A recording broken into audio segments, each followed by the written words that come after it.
ஐயனார் துணை சீரியல்ல அடுத்து என்ன நடக்க போகுதுன்னு வாங்க பார்க்கலாம். சோழனின் தவறு, நிலாவின் கோபம், கடைசியில் நடந்த பரிதம் இதையெல்லாம் இந்த எபிசோட்ல பார்ப்போம். இந்த சீரியலை பார்த்துக்கிட்டு இருக்கிறவங்க மறக்காம லைக் பண்ணுங்க, ஷேர் பண்ணுங்க, சப்ஸ்கிரைப் பண்ணுங்க.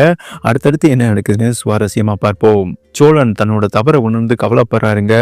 மனசுக்குள்ளேயே ஐயோ நான் தெரியாம குடிச்சிட்டேன்டா, குடிச்சிட்டு நிலா கிட்ட போய் அப்படி தவறா நடந்துக்கிட்டது என்னோட தவறு தான்.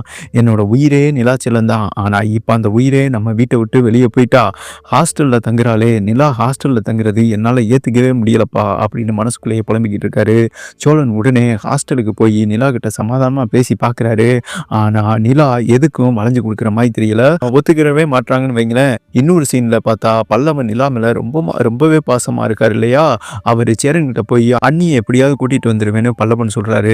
அண்ணே நான் எப்படியாவது அண்ணியை போய் கூட்டிகிட்டு வந்துடவா அப்படின்னு கேட்க சேரன் சொல்கிறாப்புல, இல்லடா தம்பி, சோழன் ரொம்ப தவறு பண்ணிக்கிட்டு இருக்கான், அலட்சியமாக இருக்கான் அவனோட வாழ்க்கையில், அவன் கொஞ்சமாவது திருந்தனும், நிலா கொஞ்ச நாள் ஹாஸ்டலில் இருக்கட்டும். சேரன் இப்படி சொன்னதும் பல்லவனால் அதை ஏற்றுக்கவே முடியலைங்க.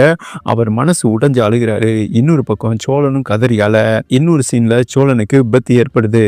நிலா போனதால் ஏற்பட்ட சோகத்தில் சோழன் மீண்டும் சரக்கு அடிக்கிறாருங்க. குடிச்சிட்டு பாண்டியனோட ஒர்க் ஷாப்புக்கு போய் பாண்டியன் கிட்ட போய் இதை புலம்புறாரு. டே பாடா, நீ கூப்பிட்டா நிலா வந்துருவாடா அப்படின்னு சொல்லிட்டு அவர்கிட்டையும் எவ்வளவோ பேசி பார்க்குறாரு. உன் லட்சணம் இருக்கு, அவங்கெல்லாம் வரமாட்டாங்க, அவங்க அங்கே இருக்கிறதாண்டா நல்லது அப்படின்னு வந்துட்டு பாண்டியன் சொல்லவும் கோவப்படுறாரு.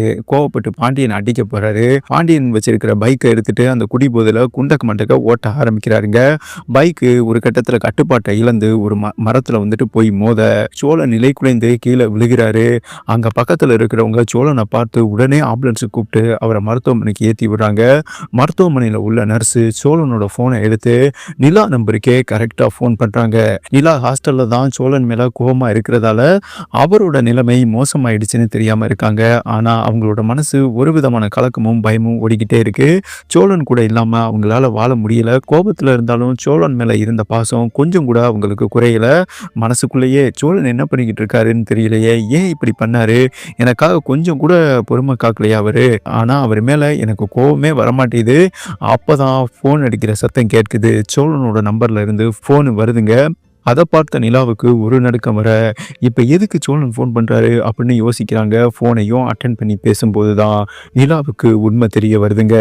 நர்ஸு, நீங்கள் நிலா மேடம் பேசுகிறீங்களா அப்படின்னு கேட்க, நான் மருத்துவமனையிலேருந்து பேசுகிறேன், சோழன் சாருக்கு ஒரு பெரிய விபத்து நடந்துருச்சு, அவர் நிலைமை ரொம்ப மோசமாக இருக்குது, சீக்கிரம் கிளம்பி வாங்கன்னு கூப்பிட, இந்த வார்த்தையில் கேட்டதும் நிலா அதிர்ச்சியில் உறைஞ்சு போகிறாங்க.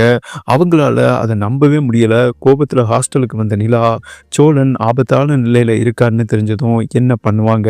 அவங்களோட காதல் சோழனை ஹாஸ்பிட்டலுக்கு கூட்டிட்டு வருமா, அப்படி இல்லைன்னா ஹாஸ்டல்லையே இருப்பாங்களா?